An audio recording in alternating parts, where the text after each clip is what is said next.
বৈষম্যের বিরুদ্ধে সংগ্রাম ছিল মুক্তিযুদ্ধের চেতনা, যার জন্য ব্রিটিশের শাসনের বিরুদ্ধে বাঙালি মুসলমানরা উঠে ঢুকে দাঁড়িয়েছিল, যার জন্য পশ্চিম পাকিস্তানের বিরুদ্ধে আমরা দাঁড়িয়েছিলাম বাঙালিরা, যে আমরা এই বৈষম্য চাই না। আমরা বাঙালি বলে আমাকে চাকরি বাকরি ব্যবসা বাণিজ্য সব কিছু আমাকে দূরে রাখা হবে, আমাদের ন্যায্য শেয়ার দেওয়া হবে না, এটা আমরা চাই না। আমরা এই বৈষম্যের বিরুদ্ধে। আমরা মুসলমান হতে পারি, আমরা ভাই ভাই মুসলমান হিসেবে হতে পারি, কিন্তু বাঙালি আর পশ্চিম পাকিস্তানি এক নয়, তাদের সঙ্গে আমাদের বৈষম্য সৃষ্টি করা হচ্ছে। আমরা এই বৈষম্য চাই না। এই বৈষম্যের জন্যই কিন্তু আমাদের যুদ্ধ, আমাদের সংগ্রাম হয়েছিল ভাষা আন্দোলন।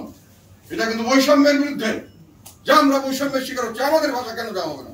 আমরা এতগুলি লোক, আমরা এই কথায় কথা বলি, আমাদের কেন রাষ্ট্রীয় ভাষা, কেন আমাদের ভাষা হবে না? তো বৈষম্য আমরা বাঙালি সেই জন্য করা হচ্ছে না। কাজে মুক্তিযুদ্ধের চেতনা, সেই বৈষম্যের মুক্তির জন্যই মুক্তিযুদ্ধ একসময় স্বাধীনতা যুদ্ধে রূপান্তরিত হয়েছিল। কাজে আমি একটা কথা বলতে চাই, বারংবার বলেছি আপনাদের, যে মুক্তিযুদ্ধের চেতনার কথা বলে মুক্তিযুদ্ধের চেতনাকে ধ্বংস করা হচ্ছে এই আওয়ামী লীগ সরকার। এই বৈষম্যের শেষ করার জন্যই শেষ পর্যন্ত আমাদের দেশের মানুষ অস্ত্র হাতে নিয়েছিল, আমাদের মুক্তিযুদ্ধ হয়েছিল। এবং দেশকে, মুক্তিযুদ্ধ মানে হলো স্বাধীনতা যুদ্ধ, মুক্তি হওয়ার জন্য, এই বৈষম্যের মুক্তির জন্য। আমরা পশ্চিম পাকিস্তান থেকে মুক্তি চেয়েছিলাম কেন? বৈষম্যের কারণে।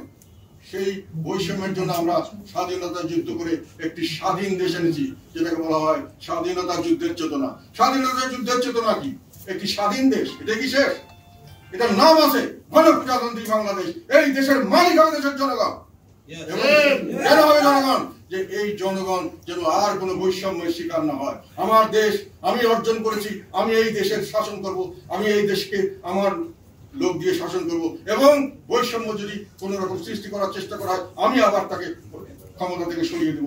আমার সেই ক্ষমতার নেওয়ার, ক্ষমতা দেওয়ার ক্ষমতার মালিক জনগণ। সেটাই ছিল মুক্তিযুদ্ধের চেতনা আর স্বাধীনতা যুদ্ধের অর্জন। স্বাধীনতা যুদ্ধের অর্জন বাংলাদেশ নয়, স্বাধীন বাংলাদেশ নয়, গণপ্রজাতন্ত্রী বাংলাদেশ, স্বাধীন গণপ্রজাতন্ত্রী বাংলাদেশ, সার্বভৌম।